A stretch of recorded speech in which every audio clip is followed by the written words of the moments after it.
Hey guys, welcome back to Mystifying Miracles. I'm Kristen and I search out true stories every week, and they always have at least one miracle, a lot of times more, and they always end on a good note most times. So if you like that and that sounds interesting, follow along. We're going to get started. So today I was going to present 3 mini stories to you, and each story is or talks about involves angels or an angel. So they're very interesting, kind of mysterious, but it really gets you thinking. So here we go with our first. First story takes place in Dallas, Texas.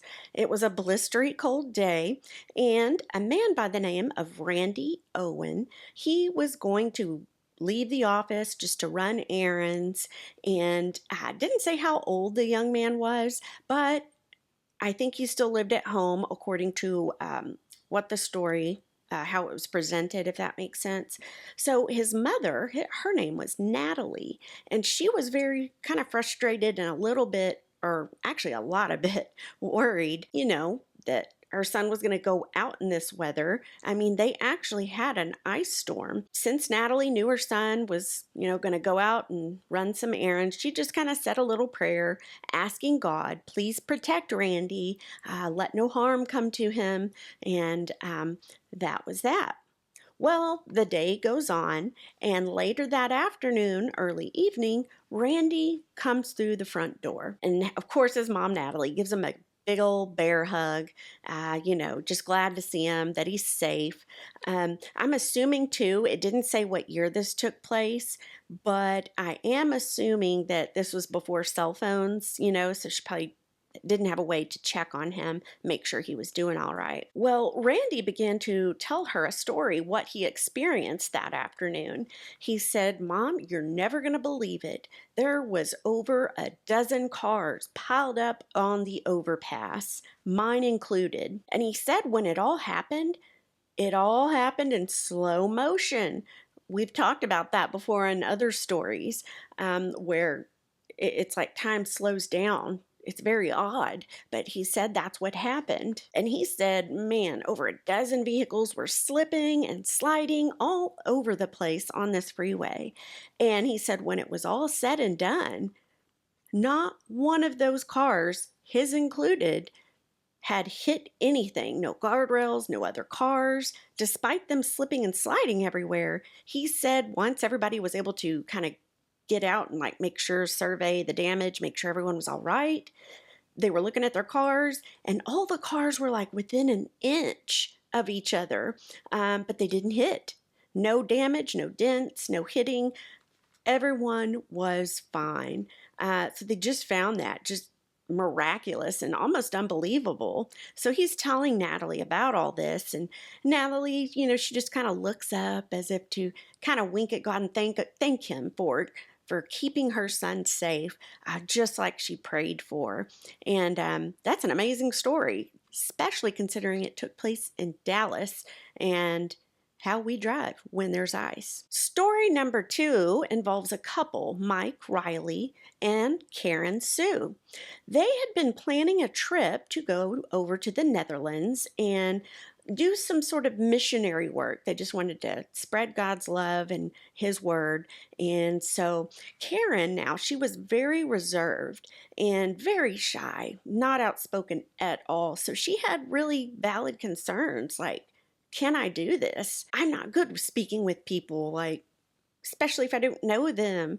So she, thought of that and thought, I don't even know if this is really right for me, but she went along. Now, it was all adults going on this trip, and there came a day during their trip where they'd be having to walk through a very bad part of town.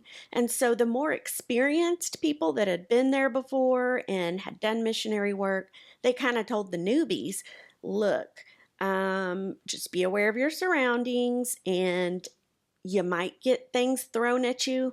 I mean, we've had people spit on us in the past. So he kind of just warned everybody ahead of time. So after, that was said, of course, Karen's even more anxious now. She already was, but now it's tenfold. So they start walking through that bad part of town, and Karen was very aware. She'd look back occasionally, and she saw a blonde haired man. She said he had light clothing, and he was walking a beautiful 10-speed bicycle right next to him, just a little ways right behind them.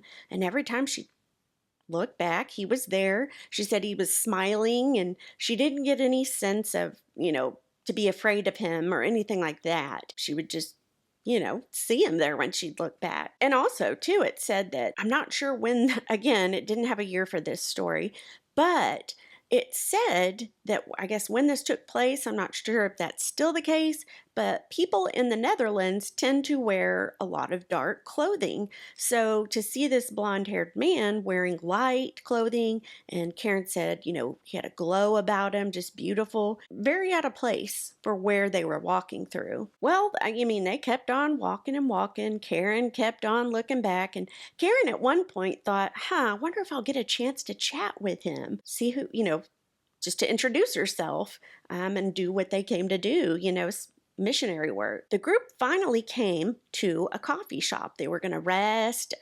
They had made it through the worst part of town, and she looked back, and the man walking the bicycle gone, completely gone. And it's not like he was miles behind them. He was pretty close.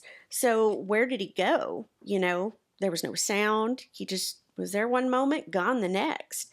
And so Karen Sue never got that chance to chat with him like she was hoping. But she did think to herself after she saw that he had just disappeared somewhere. She thought, I wonder if God placed that person there to protect our group or to protect her. Was he an angel? And Karen thought that was very possible. Our last and third story involves a man named George. Now, George, he had just moved to a new city, new apartment, new job. Everything looked great right off the bat. Now, he lived alone, and he didn't really have any friends or family where he moved to, so he didn't know anyone. And he said, quote, I most remember the intense loneliness, end quote. He said that there were times he just got so depressed and just thinking so low of himself that he would have thoughts of like, man, is this even worth it? Is my life worth anything? And so he was really struggling really badly with that depression. Well, one night, George decided to get out for a bit, and he went to a restaurant, a local one, and of course he was alone. He didn't know anybody, so he walks in, and the hostess says, table for two? And George just kind of firmly said back to the lady, for one. And so she goes to sit George down at a table. And when the waitress comes, she brings and sets down 2 waters and 2 menus. And at the time, George didn't really notice that till she had already sat it down after the fact.